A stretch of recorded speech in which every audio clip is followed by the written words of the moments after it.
जब भारत ने पाकिस्तान को इतना बदनाम कर दिया, और मैं चूँकि 3 बार पाकिस्तान हिंदुस्तान के ताल्लुकात से बहुत करीब से मैंने देखा है, बहुत करीब से।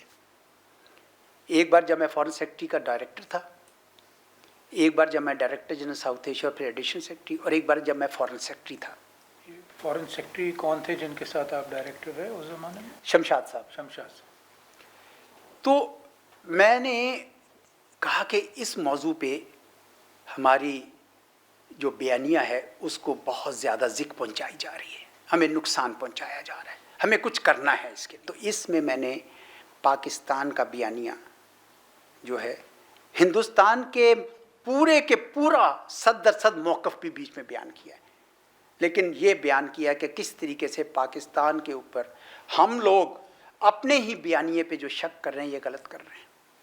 हमें जो है इसके मिसाल के तौर पर, मैं अभी खालिद रहमान साहब के कमरे में बैठ के ये बात कर रहा था कि मैंने बहुत सारे जो स्केप्टिक्स हैं पाकिस्तान के, मैं उनके नाम नहीं लेता, इनको बता दिए थे नहीं लेता, कि जो आए दिन पाकिस्तान के 2 कौमी नज़रिए पे, पाकिस्तान की असास पे सवाल उठाते हैं।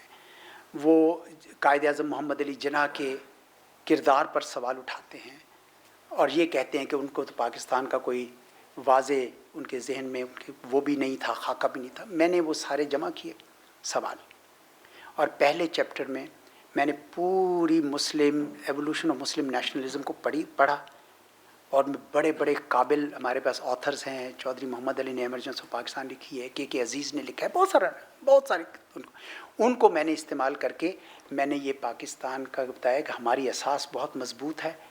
अगर आप पाकिस्तान ना बनता और आप मुत्तहिदा हिंदुस्तान में होते तो आप देख लीजिए कि क्रिस्टोफ जेफरलॉ जो फ्रांसीसी पॉलिटिकल साइंटिस्ट है, उसकी किताबें देख लें। वो आपको बताता है कि किस तरीके से वहाँ रहने वाले मुसलमान जो हैं वो 14-15% होने के बावजूद उनकी किसी भी ज़िंदगी के शोबे में 4 से 5% से ज़्यादा उनकी नहीं है तनासुब, 1/3 भी नहीं है। तो हम वही होते। ये अल्लाह ताला ने हमें एक वर्क वर्थ डूइंग के लिए अल्लाह ताला ने एक मौका दिया। इस मुल्क को आबादशाद कीजिए, इसको आगे बढ़ाइए। बहुत सारे हमारे पास चैलेंजेस हैं, हमें उनका मुकाबला करना है।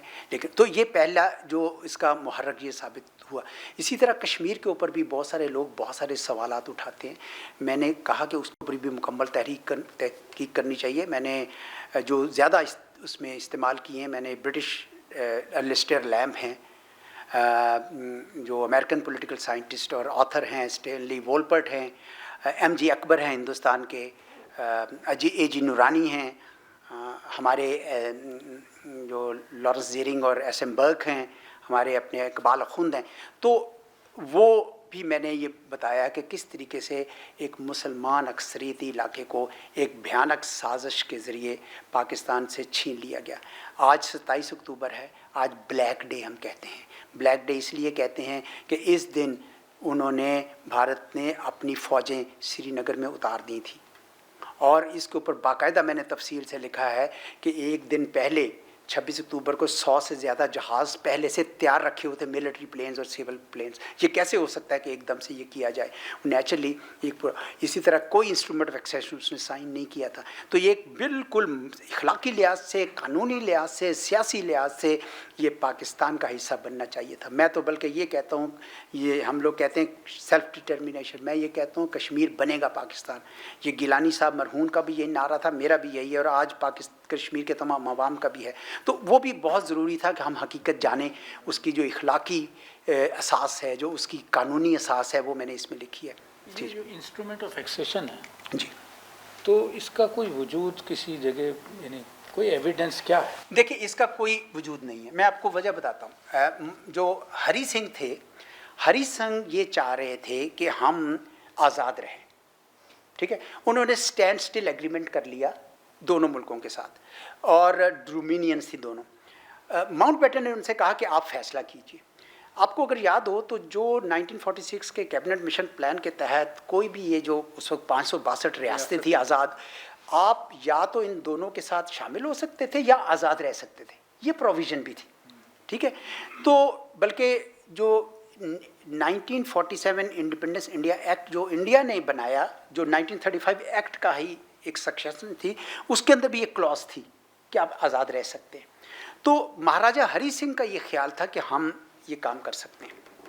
तो चुनाचे उनका अभी वो प्रोग्राम बना ही रहे थे तो पुंछ में शोरश शुरू हो गई। पुंछ में पहले से शोरश जारी थी क्योंकि वहाँ पे डोगरा फोर्सेस ने बड़ा जुल्म किया हुआ था, तो उसके जो पेजेंट्स थे, फार्मर्स हैं, वो उठे हैं, तो उनको मज़ीद सप्रेशन हुई, तो वो वहाँ से भागे हैं और वो ट्राइबल एरियाज़ में गए असला ख़रीदने। उस ज़माने में भी ट्राइबल एरियाज़ में आज भी बनता है, उस ज़माने में भी बनता था। जब वो असला लेने गए हैं तो वहाँ पे लोगों को ये एहसास हुआ कि भाई ट्राइबल्स को कि हमें इनकी मदद करनी चाहिए, तो जनाब उनके साथ आए। जब वो ये इकट्ठे आए हैं तो एक बाकायदा आज़ाद कश्मीर की तश्कील की गई। 22 अक्टूबर को वो फोर्सेस आई हैं, उन्होंने आज़ाद किया है मुजफ्फराबाद को। 24 अक्टूबर 1947 को मुजफ्फराबाद में सरदार इब्राहिम खान के तहत एक आज़ाद कश्मीर फोर्सेस बन गई, जिनकी क़यादत मेजर खुर्शीद अनवर कर रहे थे। बाद में पाकिस्तानी फोर्सेस से भी कुछ एक कर्नल थे, वो भी शामिल हो गए। बाद में मेजर जनरल अकबर भी बने, उन्होंने भी इस पर किताब लिखी। तो ये लोग डोगरा फोर्सेस को पुश करते करते श्रीनगर के एंड तक पहुंच गए। अब ये पीछे हुआ ये कि पाकिस्तानी फोर्सेस, क्योंकि पाकिस्तान के कमांडर इन चीफ जो थे ना उस वक्त, जनरल ग्रेसी को जब कायदे आज़म ने कहा कि आप जाइए मदद कीजिए इनकी, तो वो उन्होंने अपने जो ऑचन लेक जो मुत्तहिदा सुप्रीम कमांडर थे, उन्होंने उनको इजाज़त नहीं दी ब्रिटिश फोर्सेस नहीं जाने की। तो चुनाचे उनकी मदद नहीं, उसकी कोई रीइंफोर्समेंट नहीं आई, और साथ ही साथ नेहरू और पटेल ने, सरदार पटेल ने वो वहाँ पे कर। अब जब वो लोग वहाँ पहुँचे तो वो भागा है वहाँ से महाराजा हरि सिंह, वो जम्मू में आया। जम्मू में आके उसने पैगाम भेजा है, तो इन्होंने वीपी मेनन को भेजा। बाद में इनके सेक्रेटरी ऑफ स्टेट्स थे, यानी स्टेट्स को कैसे जम करना है हिंदुस्तान में। उनको जब ये पैगाम भेजा है तो वो गए वहाँ पे, तो महाराजा हरि सिंह को उन्होंने कहा कि आप हमसे एक्सीड कीजिए। उन्होंने कहा बाद में देखते हैं, अभी तो आप मेरी मदद कीजिए।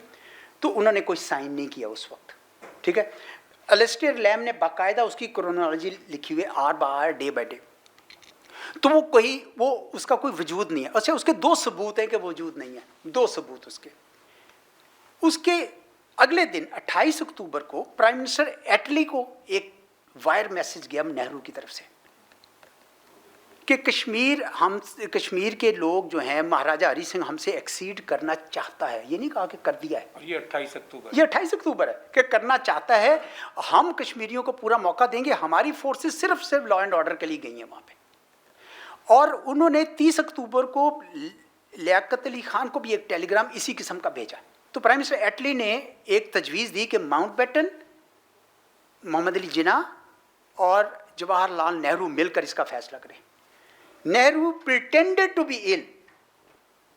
लाहौर में माउंटबेटन साहब 1 नवंबर को अकेले गए, ये नहीं गए, जानबूझकर नहीं गए, ठीक है।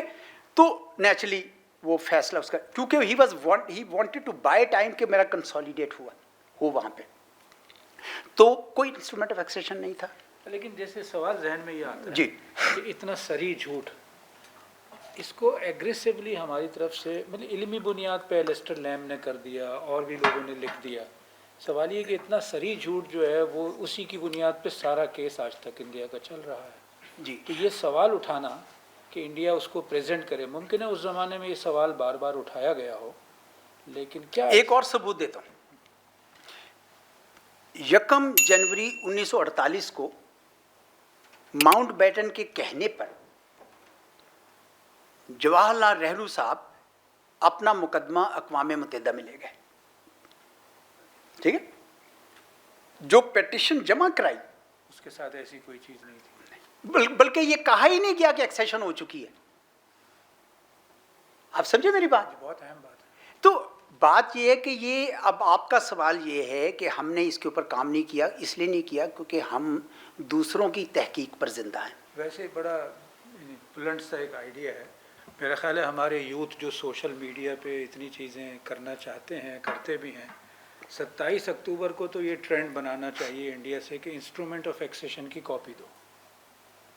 इस किस्म के आइडियाज़ को जैसे देखें, ये हो सकता है कि जब महाराजा हरि सिंह वहाँ पे आगे हों तो इन रेट्रोस्पेक्ट उनसे कुछ इंस्ट्रूमेंट साइन करवा लिया हो सकता है, मुझे नहीं पता। लेकिन डेट तो कुछ और होगी ना फिर। नहीं,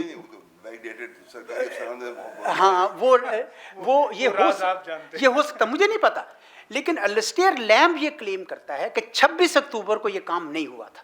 اچھا یہ کیوں اہم ہے؟ اس لیے اہم ہے کیونکہ 27 اکتوبر کو جو فورسز گئی ہیں وہ اللیگلی گئی ہیں۔ بہت اس کی امپلیکیشن دیکھیں نا، اصل میں آپ کا سارا مقدمہ اس پہ ریسٹ نہیں کرتا کہ انسٹرومنٹ آف ایکسیشن سائن ہوا یا بعد میں نہیں ہوا۔ اصل یہ ہوا کہ 26 اکتوبر کو نہیں ہوا وہ فوجیں داخل ہو گئی اور فوجیں داخل ہو گئی، تو یہ غیر قانونی کام ہندوستان کی طرف سے ہوا، جبکہ کشمیر میں اسی لیے جب وہاں پہ مقدمہ چلا تو بین الاقوامی برادری نے کہا کہ بھئی یہ مسئلہ تو براڈر ہے۔ انہوں نے کیا کمپلین کی تھی؟